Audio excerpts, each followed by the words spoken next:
Glad to have you back on iBrand Daybreak. It's now time for the morning motivation segment. But before that, there is a traffic report. The heavy traffic building up on the Lagos-Ibadan Expressway. So if you're applying that route, just know that there's a heavy traffic build up there. The cause of it has not been known at the time of those reports for now. But if we subsequent time where we find the cause, would obviously let you know on the show or subsequent show. So just be very careful.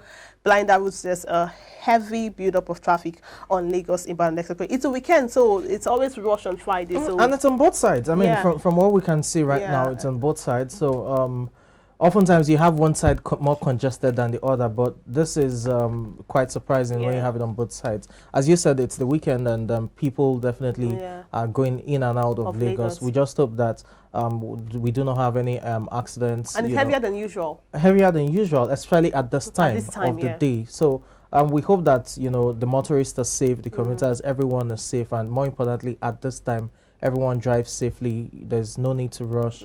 Be patient, among other things. These are just part of the things we experience living in Lagos. Living in Lagos, right? Okay, it's time to talk money on the show, and definitely we'll be talking money when it comes to the food and drinks business.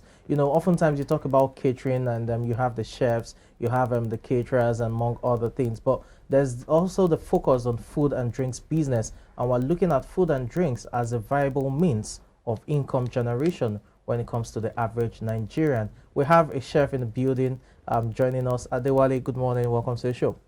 Good morning. Good morning, sir. Additional, are you related to additional somehow? Yes. Ademola Adeshino. You should change your name to Ademola Adeshino. So good morning. You look amazing in blue, by the way. Thank you. Well, as a chef, I was going to think we're going to have an apron and what do people call that cap? Well, it's a cap. It's just the chef cap. But then you look good, by the way. Thank you. And you're a man. So when I see men that really can cook, and I'm wondering what I'm doing with myself. What is excuse you? Excuse you. So please tell us about you, Johnny. You think I can cook? None that I know of, because you haven't brought any food to this office and say, Michael, let me taste your food. This weekend, right? This weekend, spaghetti bolognese. Bring the red wine when coming. Okay, so. All right. Good morning. Yeah, My name is Adeshino Ademola Samuel. Okay. I'm CEO Shino Kitchen Service. Okay. I mean, catering is a big industry itself, and we're zoning it now to just the food and drinks business. What does this entail for someone who wants to delve into catering?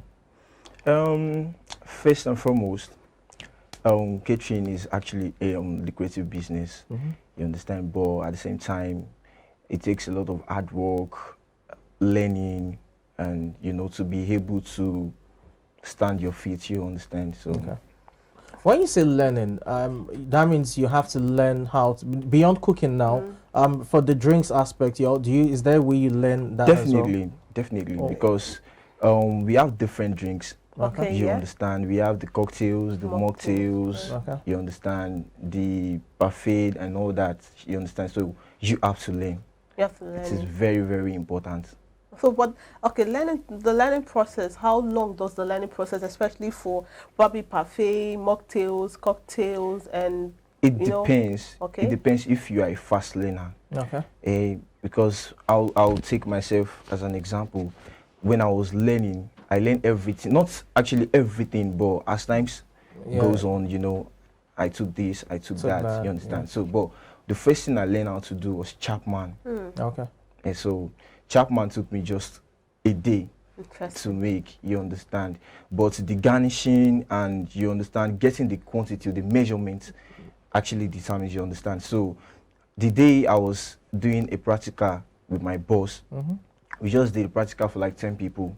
And so I got the ingredients, everything all together, and I got the mixing, you understand. But take, for example, if you are making for like 100 guests, you understand, it's not going to be the same way exactly. So you have to get the measurement, like, okay, will this thing be enough for this, will this thing be enough for this? So once you get your own measurement, you are good to go. So you have to practicalize everything you've learned from somebody or from YouTube or anywhere. How about making, thank you for that illustration, but then how about making of some really continental dishes that are not rampant, not the regular egusi soup or beans that I'm sure something is making so much noise about? Because if I tell you to give me basmati rice and prawn sauce with a cup of Spanish margarita now. Can you do it? No. Really? So please tell me, so please tell me what's the process? What's the process like? That one actually it's difficult because it's not like our own traditional food. You understand that you cook almost every And now you see your and mothers then. do. Exactly, so that you can just spy from somebody or just ask from anybody. Hello, please, can you how much salt am I going to put? You understand? So that one, it took me a lot of time. You understand? After the practical at my boss's side, and I went to events with other bosses like that. You understand? I was in the kitchen with them when they are cooking. And the funniest part about this thing is that you can't learn from one person. And why? Different people have their own secret ingredients. Exactly, they use. Okay. that is it. The way my boss handles his own stuff is totally different. So I had to learn from. I grew up in a place whereby we have people. There's competition, so we have different people doing this thing there. So I had to tap from this, tap from that, tap from. You understand, to be able to get my own concept and idea. You understand. So it took me a lot of time to be able to get this Chinese rice. You understand. So I think Chinese rice is the most important continental dish you have. I love Chinese rice, by the way. That's why I mentioned it. What about the vermicelli noodles? I don't know what that is, but I love. That's Singaporean noodles. I don't know the name, but I know it's tiny. Yes, very tiny. Most people mistake it with the Nigeria spaghetti. But it can't be. No, it can't be like it's slimmer than that. Very, very tiny. Yeah. But let's put a timeline to it before we delve into the cost of learning. The timeline for example, your continental dishes you talked about. What's the timeline for an aspiring chef to learn continental dishes? You just have to. On an average, I know people learn faster than others, but on an average. I just think within 1 week, back to back practicals, cooking. So within 1 week, and there are other ingredients that we use in cooking the Chinese rice that you can't just get anywhere in the market. You understand? There are other people that specializes on the sales of the ingredients of continental dishes. That those who also make their recipes in terms of putting together those ingredients. Do you do that yourself? Yes. Oh, okay. So what's the cost of learning? I mean, for someone who wants to delve into this.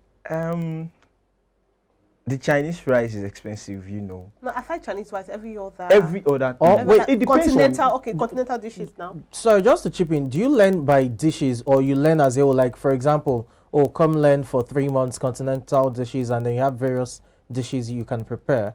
Or you pay specifically for, I want to learn Chinese Singaporean noodles. That you pay specifically for what you want to learn. That's cumbersome. Wow. That's a lot. So if you want to learn 10 different continental, you have to pay for all 10. Exactly. So that means if Chinese rice takes you, for instance, 3 months that's the most expensive. or 2 months, and you have to, after 2 months learning Chinese rice, you pay for Singaporean noodles, you not pay for... No, the continental dishes on its own, you learn them. Let's say, for example, the Chinese rice. You have to learn that one on its own. You understand? You can't say you want to learn small chops, you want to learn Chinese rice, you want to learn jollof rice, you want to learn... No, you have to take it step by step. You understand? Once you realize that you are okay on this aspect, then you can move to the next one. So what's the average cost? I mean, for at least Chinese rice that you mentioned? Chinese rice, 100K.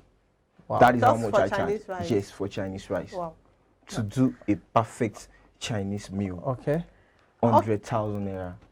Okay, but then let's explore the business aspect of your, this is Lagos, a lot of events come up, Owambe, a lot of time. So now what is the value chain of your business? How lucrative is it? People eat a lot of time, but then we have a lot of caterers, a lot of chefs, so people make more money than the others. So what is your own fare like? I think to be able to make your money, you have to have a lot of packaging and offer the best service. Once you are able to give one person a very, very good service, from there she'll start referring you, he or she will start referring you. Once someone can stand for you that, no, this person is very, very good, he knows what he is doing, or he or she knows what he or she is doing, you understand, definitely you start getting your referrals and you start making your money from that side. Okay. So looking at you know, the industry, apparently that those who cook the food, that those who, as you said, package and, you know, sell in terms of orders and all. What are other aspects of you know, business opportunities therein? Eh, okay, you can at the same time you can from the learning side too.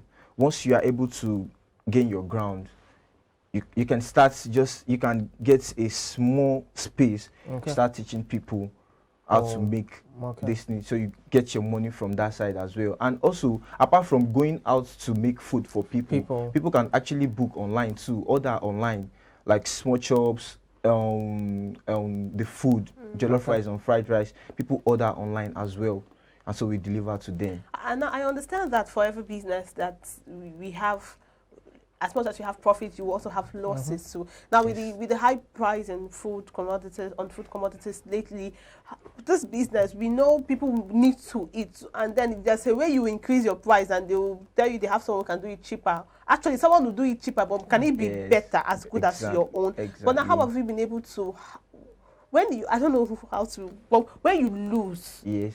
or how often has this losses come, especially with the hike in food prices lately? The loss side is not all the time. You understand? Let's take for example, there was this time I wanted to make a food for one of my clients. It's just it's delivery. So I was in the market and the prices of everything has gone up. So I was trying to like, okay, I don't want to lose. So I tried to manage what I wanted to use for this person. But after cooking, I know that I realized that no, I'm not okay with the taste of this food. You understand? And thank God that I still had time to make another. So I had to like, okay, let me just go to the market, Again. get Or everything. You everything I need that will make this thing perfect. So on that side already, it's a mean? loss You for have incurred me. a loss. But I prefer it that my customer should be satisfied with what I am delivering for her. So I had to go to the market again, get everything, start the cooking from the beginning again, and everything came out fine. So for me, that day it was a loss. Okay, let's look at this, because you know, the essence of this segment is for the average Nigerian who is trying to have multiple streams of income and invest in other things. Your food and business, food and drinks, you know, business now. For the average Nigerian who wants to, you know, invest in the business or start the business, how can they go about it in terms of the things they would need, you know, equipment, as well as the pieces of advice you can give them? Okay, everything is process. You understand? Take for example, when I started, I was just going out with my boss. Your bosses, yeah. Yes, so just to make urgent 2K. Then it was not even it was not even 2K. Urgent 1K. Urgent 1K, sometimes 800 naira. Oh, okay. You understand? So we just go there for the fun of it. We stay in the kitchen with them when they are cooking, bring this, bring that. You know, we start the learn. That's where the interest came Yeah, from. okay. So like, okay, from there I realized that okay, this thing, I think I want to learn this thing. So during weekend I was working in the bank then, so I only had time weekend. So I'll just go to my boss. I paid him actually. I told him initially that I want to learn this thing. Yeah, so apart from going out with you, I want to learn this thing. I love it. So I paid him, then weekend he would call me. We have job this Saturday, this Sunday. I'll be there. We learn from there. So you have to start from learning. After learning, then I think you have to also at the same time to be able to get, because to get money now to finance yourself, it's really hard. So you have to also at the same time, so that you can be able to get some equipment, some catering equipment, and you can't just get everything at once. Sometimes you have to rent, you hire, you understand? So everything just you just have to know, you just have to be focused and be determined, because sometimes you face challenges. Exactly. And if you are not the disciplined type, you want to give up. Okay, but what's the cost? I mean, you've talked about not being able to get all equipment at once, but those basic ones, the basic one to start with, what's the cost for someone who is watching us and wants to begin, you know? 100,000 is okay to start, to get the basic equipment. Not, the basic. Not just to start the cooking business, just the equipment. The equipment alone. 100,000 is okay. So the cost of you know, the burner, the gas, okay, everything, you know, the plastics you will need, every other thing you can You can rent it, you Rent can get it. Okay. Yeah. So Okay. So with 100,000, someone can invest in this. yes, because when I started, I didn't even have up to 100,000 naira. Okay. I was using my dad's kitchen Oh, okay. to make the cooking. You understand? So the only thing I got was just burner and gas and pots. Every other thing that I need, I would buy or rent from people that you understand. Alright. That rent it. Now, before now, just a few moments ago, we saw some of your works or the food you made displayed on the screen, which obviously is mouth-watering because, oh my goodness, this is, I don't know what to say, but it's displayed on the screen right now. For those of us who are hungry, we are getting all hungry the more. But then, how has social media helped? Snapping and posting, how has it helped you get customers and make more money? Or referrals too from social media? Because this, if I didn't know you yet, seeing those kind of things can make me just want to order. Ooh, this is nice. I want to see who made this and I want to taste it. Yes, thank God for social media. That has helped in a lot of ways. I remember that everything started from Facebook, you know, and where I was working. And, you know, when you go to work, you just have to take pictures. It is very, very important. Once you take pictures and it's beautiful, you upload on Instagram, you upload on Facebook, you upload on your WhatsApp. That is where people will be convinced that, oh, yeah, this guy is actually good. And, you know, feedback from customers is really, really important. You have to ask them, how was it? Is it okay? So once the customer is able to tell you that, I'm very sure she'll be honest, he or she'll be honest with you, your food is okay, you are doing well. What they say is not okay? What if you know, okay, you ask them, okay, please, where is the fault from, ma? What happened actually? Is it once she's able to tell you, next time or you just do another practical and try to work on that part he or she complained about, you understand? So then you learn to do more, you do more. Then let's now say that he or she is okay with it. There's a way you can screenshot, then you upload. Every other people, you know, because people are watching you. Once you are doing something like this and you upload, people will be watching you. So once you are able to upload, then they see it, okay, see the feedback, you understand? And you get another job like that again, the same thing happens. People would definitely want to patronize you. Okay, looking at it earlier, you said you were working in a bank and you were receiving, you know, lectures, or you were learning by the weekends. Now, my question is this business, is it something that can be taken as a passive income? In other words, someone who has a regular 9-to-5 job, can a person, you know, take it up as a side hustle, as we say, for weekends? Definitely. It's not time consuming. It's not, you know, capital intensive. It is time consuming. Okay. But let's take, for example, while I was in the bank, I would have jobs weekend. So when I get home, I would just make sure that I go to the markets around that 5-6 o'clock. Buy the ingredients. Buy the ingredients and everything. So during the night, like let's say for example 8 o'clock, 9 o'clock, I would have, you know, put everything in place. Okay. And also I have siblings at home. I'll just send them, okay, let me get this, let me get that.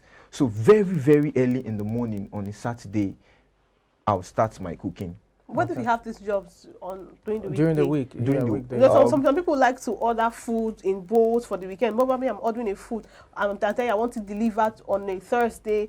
What would you do? And you have a 9-to-5. Bank jobs could be really, really, really rigorous. Yes, I think that's where the problem is. During the weekdays, I don't. Then when I was in back, I don't usually, you know, tell them that I'm available during the weekdays. Okay. So after on and everything kept on going fine, and I realized that, okay, I think this thing is promising. If I can quit this 9-to-5 job and all these jobs I'm declining during the weekdays, it's money and I'm losing customer at the same time, because if you are not available, customers go to someone else. So I had to quit and face the Ozu Square. Has it been worth it, quitting the brand? Definitely. Wow. You can see the smile. The smile on your face is saying a lot. But then, just before you ask, please, how often do you get your requests to attend events and cook for them, probably cater for their events, prepare drinks for them? How often do you get this in Lagos? I don't know if you've lived any other place or you've done this, but compared to other places where they don't have so much practice, almost every day people have practice in Lagos. So how often do you have this orders? Okay, yeah. Request. Okay, it's two ways. Orders comes in, like almost every day because we are always available, and the outing, making food for them at the events. Minimum, I cater for parties like twice in a month. That's the minimum. That's minimum. Yeah, yes, because last week I was in an event at Egbeda Akomojo, and this on the 28th of this month I'm going to Ijora to cater. Yes, and I also have some events people are already telling me about that will be taking place next month. Next 2 months, you understand? It's quite lucrative. It is lucrative. Just before we wrap up, you're about okay. Just before we wrap up, that those who are watching and as I said, they want to also delve into the business. What pieces of advice would you give them for those who are not yet into the business but just want to start the business? First and foremost, they need to understand that everything is a process. Okay. Yes, and you have to start with learning, and you have to be determined. So you have to work smart, not just work hard. You have to work smart at the same time and be very, very disciplined. I like the fact that you mentioned discipline. You know what came to my head? Let me confess. Yesterday, on my way back from work, I packed and I bought seafood, dried prawns. No, let me tell you, I was going to make something nice. Okay. I had fish, I bought seafood, dried prawns. The interesting part, I have a thing for seafood. And while I was in the kitchen, can you believe that I finished eating the seafood and I not put any of them in the pot? So imagine, I can actually fry plantain without testing anyone, as people would say you cannot. No, meat, I'm not a fan of meat, but to see seafood, anything that comes from the water. But I can imagine I have to make seafood prawn sauce for somebody. Oh my goodness. I was to go to the market 3 times to get another one because yesterday I was wondering where is everything I bought. And then I was alone in the house, so I couldn't have accused any other person. So discipline is very important. So it's very important, really. It's very important. Okay, I think Thank you so much. Yeah, that's a good place. Thank you so much. We enjoyed your segment and we are hoping to enjoy your food as much as we enjoyed your segment. At a discounted price. Discounted price. Very important. Very, very important. And I'm sure something you should learn from him because all of this mouth. What are you talking about? All of this things. I'm disciplined. I'm not like you, I just said my fault. At least I can cook. Yeah. At least I can Don't tell me I can't just have that discipline with seafood. Bring a bottle of red wine. Come home weekend. Ademola, thank you so much for joining us. So much. I wish you well in your endeavors. You have more orders, of course, and you remember also in your paradise when you have those orders. Exactly. All right, that was Ademola Additional. It's been an amazing time on the show this morning. We are not done. iBrandTV has a lot more for you as the sports segment comes up after now. Social media boards, and then we'll wrap up the show this beautiful Friday morning and usher you straight into the weekend to eat all the food you want to eat, just as I and Samson would be doing over the weekend. Please stay with us. We'll be right back.